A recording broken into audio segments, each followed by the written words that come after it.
Saya mohon maaf, Ustadz Adi, selamat datang di Bengkulu. Saya maafkan. Teman saya di Mahabas Jin. Ya. Ada pertanyaan saya yang penting sebetulnya bagi kawan-kawan dokter semua. Karena ini kita tidak bisa lepas dari sini sebetulnya. Pertama, mungkin masalah riba ya. Sebentar, Karena sebentar. Ada berapa pertanyaan? Pertama? Dua.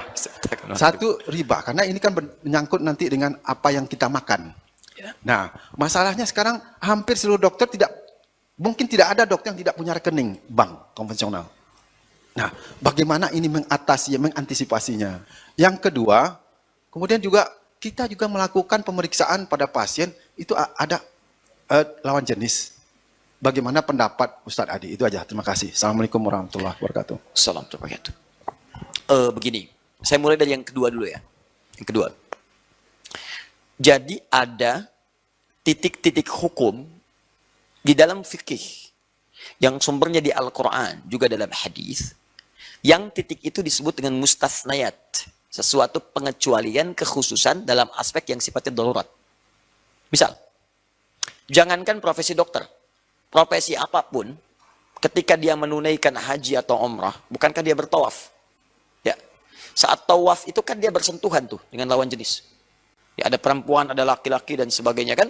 Ya kadang-kadang tergeser atau kemudian macam-macam atau terdorong atau bahkan juga tergores atau bersentuhan ya dan sebagainya. Apakah itu membatalkan wudunya? Ulama sepakat sebut tidak. Ya kan? Padahal di luar kondisi itu ketika bersentuhan, mazhab Syafi'i mengatakan batal wudunya. Ya.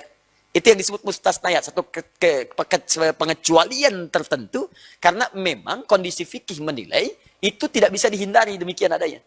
Maka dari itu orang yang saat sedang tawaf itu pun diatur. Ya apa aturannya? Bukan disengajakan pengen menyentuh. Nggak ada niat untuk menyentuh. Begitu mau tawaf misalnya, Bismillahirrahmanirrahim. Melihat di depannya 5 meter, cantik banget tuh perempuan tuh. Putaran kedua, saya bersentuhan dengan dia. Kan nggak batal gitu kan? Begitu subhanallah, walhamdulillah gitu kan. Nah itu batal pasti. Jelas ya? Nah, itu sudah jelas itu hukumnya. Makanya orang-orang tawaf itu tidak dipandang batal karena dia puncak konsentrasi tertingginya sedang dalam suasana khusyuk. Sehingga nggak berpengaruh. Dia nggak peduli mau cantik, mau biasa, mau hitam, mau putih. Nggak peduli. Begitu lewat sampingnya itu sudah nggak punya fokus. Karena fokusnya hanya dengan Allah. Lihat Ka'bah aja udah nangis. Lihat Ka'bah udah nangis. Cantik itu udah nggak relevan lagi pada saat itu. Ya walaupun cantik katanya relatif. Jelek itu mutlak gitu kan. Tapi pada saat itu udah nggak ada pengaruh. Begitu kecuali kalau orang-orang yang memang konsentrasinya bukan untuk tawaf.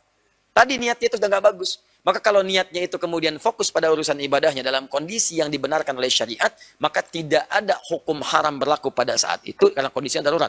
Itu sifat yang tadinya dilarang menjadi baik. Sama persis dalam kaidah fikih ada yang disebut dengan kias namanya. Kias itu analogi. Dalam aspek analoginya dikaitkan dengan hukum yang sama dalam kejadian yang berbeda, tapi formatnya sama.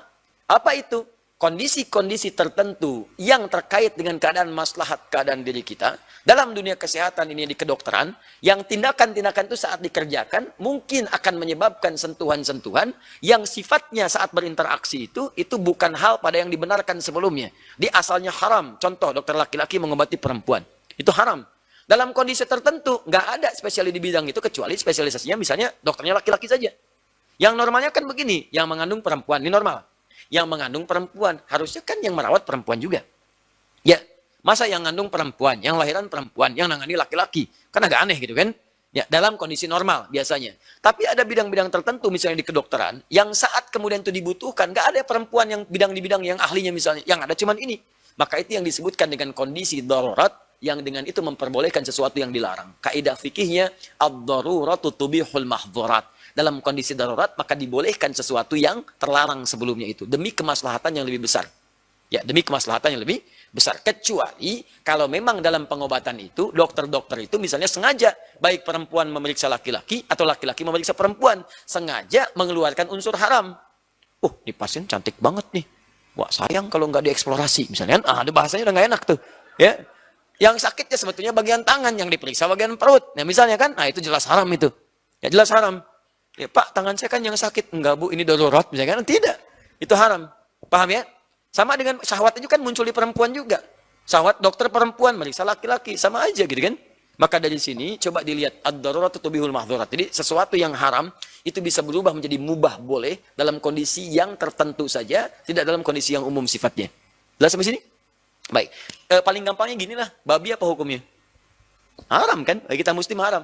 Bahkan di Kristen juga haram. Gak boleh makan babi di Kristen juga. Ya jadi kalau ada teman-teman yang misalnya Nasrani, ya dibaca kitabnya, di Bible, itu haram hukumnya, ada turunannya. Ya, kita nggak usah bahas itulah ya. Itu kan di ranah yang lain. Jadi saya pulang-pulang jadi tersangka gitu kan. Itu simpan aja. Tapi kita bisa share dengan pengetahuan. Nah, gini, babi itu jelas hukumnya haram. Dalam kondisi tertentu, Anda misalnya sedang tugas ke Cina. Jauh ke pedalaman. Tiba-tiba nggak ada makanan yang lain yang halal. Ayam nggak ada, kambing nggak ada, dan sebagainya. Kondisi darurat, udah 3 hari nggak makan. Yang ada cuma babi. Pertanyaan saya, boleh nggak makan babi? Tidak, babi besar begitu bagaimana boleh dimakan? Yang boleh makan bagian dari daging babi. Ya, sembelih dulu, potong dulu, masak dulu, baru makan. Dan itu bukan mengenyangkan, tapi menghilangkan lapar yang darurat saat itu. Laparnya yang darurat.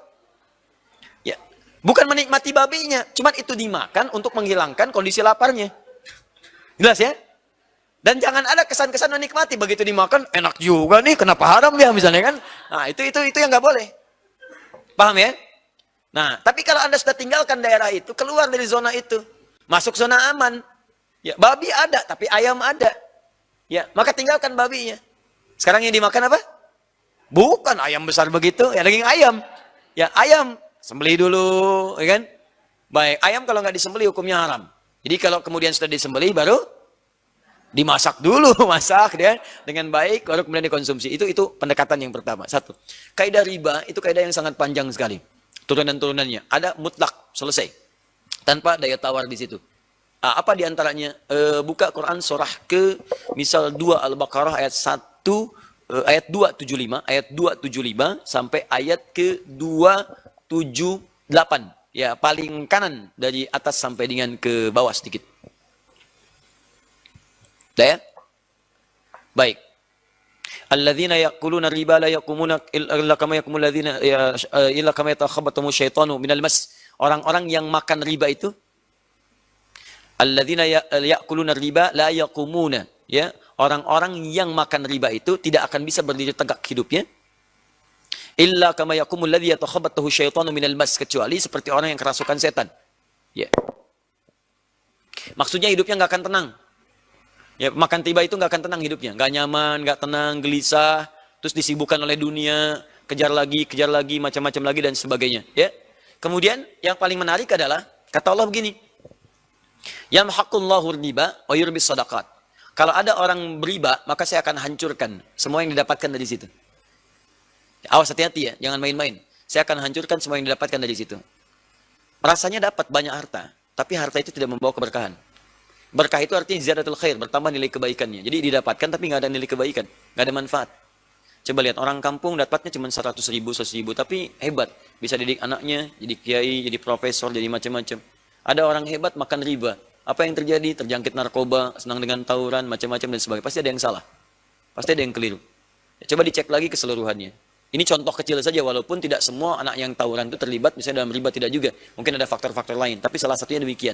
Tapi Allah berjanji, wa yurbis shadaqat. Semua jenis kebaikan kalau dikerjakan, Allah akan lipat gandakan, Allah kembangkan.